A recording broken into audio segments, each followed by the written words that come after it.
আসসালামু আলাইকুম, hello everyone, সবাই কেমন আছেন? আশা করি সবাই ভালো আছেন। অ্যান্ড আমিও ভালো আছি। আজকে আবারও চলে আসলাম বসুন্ধরা কিংস এরিনায়। আজকে দেখাবো বসুন্ধরা কিংস এরিনায় ক্রিকেট স্টেডিয়াম। এ পথেই যেতে হয় ক্রিকেট স্টেডিয়ামে। সো আমরা চলে এসেছি বসুন্ধরা কিংস এরিনায় ক্রিকেট স্টেডিয়ামে। এটাই হচ্ছে বসুন্ধরা ক্রিকেট স্টেডিয়াম। এটা মূলত ফুটবল স্টেডিয়ামের একদমই পাশে ক্রিকেট স্টেডিয়াম। সো আপনারা দেখতে পাচ্ছেন ক্রিকেট স্টেডিয়ামের ভিউ। আসলে এই ক্রিকেট স্টেডিয়ামে কোনো সাইড দিয়ে কোনো বাউন্ডারি নাই, ভিতরে অনায়াসে যাওয়া যায়। এটা হচ্ছে গ্যালারি, আপনারা দেখতেই পাচ্ছেন সবাই এসে ভিডিও করছে।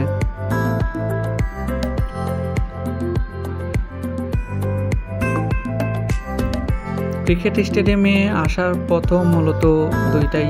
আসলে আমি ফুটবল স্টেডিয়ামে আসার যে দুইটা গেট দেখাইছিলাম, ওই দুই গেট দিয়েই ক্রিকেট স্টেডিয়ামেও আসা যায়। আসলে গ্যালারিটাও বেশি বড় না, গ্যালারিটাও ছোট।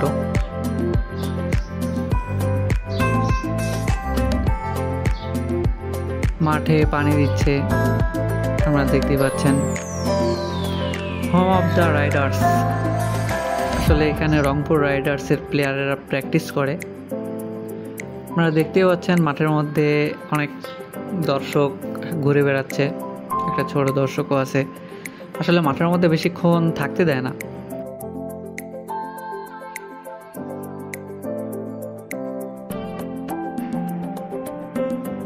আপনারা দেখতেই পাচ্ছেন মাঠে পানি দিচ্ছে। মাঠে এভাবে পানি দেওয়া দেখতে আসলে অনেক সুন্দর লাগে। আর চারিদিকে একইভাবে মাঠে পানি দেওয়া হয় এভাবে।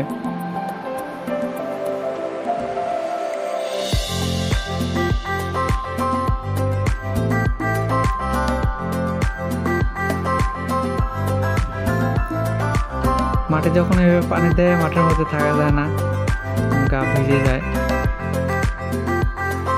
এখানে তেমন কোনো ম্যাচ হয় না, ক্রিকেট তেমন কোনো ম্যাচ হয় না ক্রিকেটের।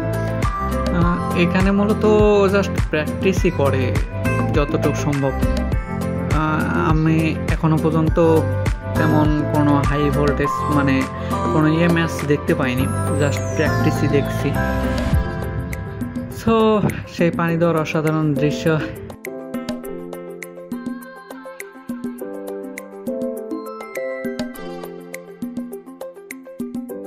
এবং রংপুর রাইডার্সের প্লেয়ারেরা আপনারা দেখতে পাচ্ছেন, ব্যাট হাতে নুরুল হাসান সোহান ব্যাট দেখছে।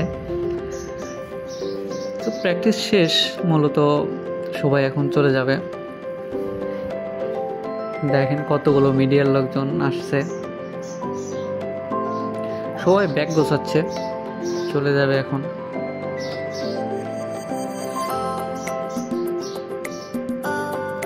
ইফতেখার আহমেদ পাকিস্তানের ক্রিকেটার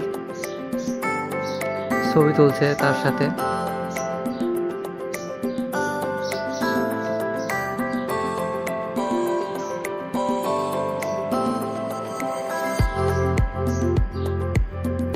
ব্যাগ কাঁধে নুরুল হাসান সোহান এখন বের হয়ে যাবে।